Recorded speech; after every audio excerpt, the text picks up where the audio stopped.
3:44 মানে 3:45 বাজে। এখন আমরা বেরিয়ে যাচ্ছি ভাতাপাড়া স্টেশন ছেড়ে, ঠিক আছে। অনেকটা নামটা কিন্তু মানে খেয়াল করে যদি না দেখেন তাহলে কিন্তু দেখে মনে হবে কি ভাটপাড়া লেখা, ঠিক আছে। সেই কাকিনাড়া ভাটপাড়া, জগদ্দল ভাটপাড়া, সেই ভাটপাড়ার মতো লাগবে, ঠিক আছে।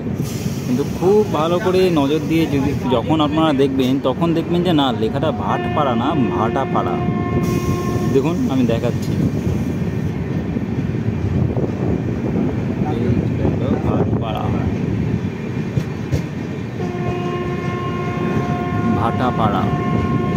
এসএসসিআরের এই স্টেশনে মানে এসএসসিআর জোনেরই একটি স্টেশন এটি। 765 কিলোমিটার দূর হাওড়া থেকে।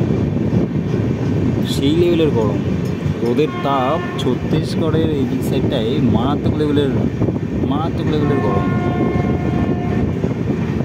ভাতাপাড়া,